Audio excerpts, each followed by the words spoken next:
तो हर हर महादेव दोस्तों, कैसे हैं आप सब। मैं आपका राजू भाई और आज फिर लेकर आया हूं आप ही में से एक शख्स की भेजी हुई एक सच्ची और रोंगटे खड़े कर देने वाली कहानी। इस बार कहानी भेजी है रवि जी ने। तो अब चलिए रवि जी की आंखों से उनके डरावने तजुर्बे को महसूस करते हैं। भाई, ये कहानी मैं आपको इस उम्मीद से भेज रहा हूं कि शायद सुनाने के बाद मेरा डर थोड़ा कम हो जाए, क्योंकि जो हुआ है वो आज तक मैं किसी को ठीक से बता नहीं पाया हूं। मेरा नाम रवि है। मैं उत्तराखंड के एक छोटे से गांव में रहता हूं। ये घटना करीब 2 साल पहले की है, जब मैं गर्मियों की छुट्टियों में अपने पुराने पुश्तैनी घर आया हुआ था। वो घर अब खाली पड़ा रहता है, क्योंकि मेरे दादा दादी के गुजरने के बाद सब शहर में शिफ्ट हो गए। उस रात मैं अकेला था। बिजली गुल थी और मैं मोबाइल की टॉर्च ऑन करके किताब पढ़ रहा था। घर के बाहर बस झींगुरों की आवाज और कभी-कभी कुत्तों के भौंकने की हल्की सी गूंज आ रही थी। अचानक मुझे लगा जैसे घर के पीछे वाले कमरे से कोई चीज खिसकने की आवाज आई हो। पहले सोचा चूहे होंगे, लेकिन जब वो आवाज दोबारा आई, इस बार जैसे किसी ने लकड़ी के फर्श पर धीरे धीरे चलना शुरू किया हो, मेरा दिल तेज धड़कने लगा। मैं धीरे धीरे उठकर उस कमरे की ओर बढ़ा। कमरा अंधेरा था, बस टूटी खिड़की से चांदनी आ रही थी। अंदर गया तो फर्श पर पुराना लकड़ी का संदूक रखा था, जो दादी के जमाने का था, लेकिन उसकी ढक्कन थोड़ी सी खुली हुई थी और उसमें से ठंडी हवा का एक झोंका मेरे चेहरे पर लगा। मैंने टॉर्च अंदर डाली और वहीं जम गया। संदूक के अंदर कोई चीज थी, सफेद कपड़े में लिपटी हुई, और वो धीरे धीरे हिल रही थी। मैंने पीछे हटने की कोशिश की, लेकिन तभी मेरे कान के पास किसी के फुसफुसाने की आवाज आई। वो मेरा है, छूना मत। मैंने टॉर्च गिरा दी और बिना पीछे देखे घर से बाहर भागा। पूरी रात गांव के चौपाल में बैठा रहा। अगली सुबह जब लोगों के साथ घर लौटा तो वो संदूक खाली था और फर्श पर बस गीले पैरों के निशान थे, जो आंगन से निकलकर जंगल की तरफ जा रहे थे।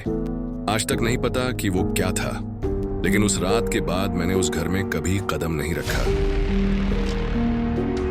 तो दोस्तों, अब ये राज आप ही खोलिए।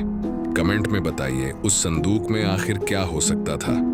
रवि भाई आपके जवाब का बेसब्री से इंतजार कर रहे हैं। तो चलिए अब बढ़ते हैं अगली डरावनी कहानी की तरफ, और इस बार ये खौफनाक किस्सा भेजा है राघव सिंह जी ने। तो आइए राघव जी की नजर से उनके साथ घटा ये हैरान कर देने वाला वाकया सुनते हैं। मेरा नाम राघव है और जो मैं बताने जा रहा हूं वो आज भी सोचकर मेरी रूह कांप जाती है। यह घटना 2021 की है। मैं उत्तर प्रदेश के एक छोटे कस्बे में सरकारी नौकरी करता हूं। कोरोना लॉकडाउन के बाद ऑफिस शुरू हुआ था और मैं रोज देर रात बाइक से घर लौटता था। एक रात करीब 11 बजे रास्ते में शॉर्टकट लेने के लिए मैंने पुराने कब्रिस्तान के पास से जाने का सोचा। वहां से एक टूटी सी गली निकलती है जो सीधा मेरे मोहल्ले में पहुंचाती है। जैसे ही मैं कब्रिस्तान के पास पहुंचा, मेरी बाइक अचानक बंद हो गई। चारों तरफ सन्नाटा था, बस हवा में किसी पुराने पेड़ की टहनियां चरमराने की आवाज आ रही थी। मैं बाइक स्टार्ट करने लगा, तभी मेरे कान में धीमी सी फुसफुसाहट सुनाई दी। राघव, इधर आ।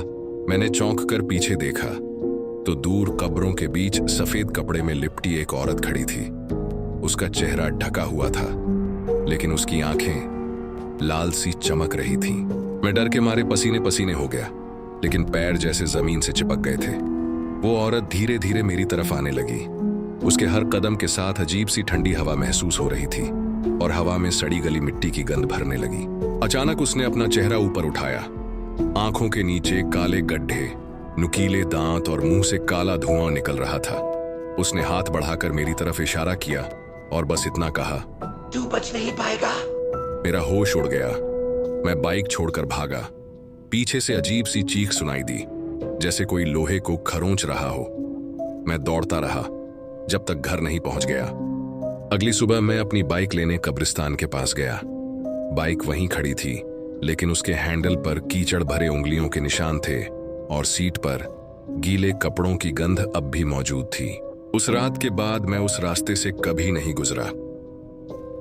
तो दोस्तों, अब आप ही बताइए, क्या सच में रात के सन्नाटे में कब्रिस्तान से होकर गुजरना सही है, जो भी हो, मानना पड़ेगा, राघव जी वाकई में एक हिम्मत वाले इंसान हैं। और अगर आपको भी सच्ची कहानियां या फिर किसी के साथ हुई हड्डियां तक ठंडा कर देने वाली डरावनी घटनाएं सुनना पसंद है तो चैनल को सब्सक्राइब जरूर कर लो।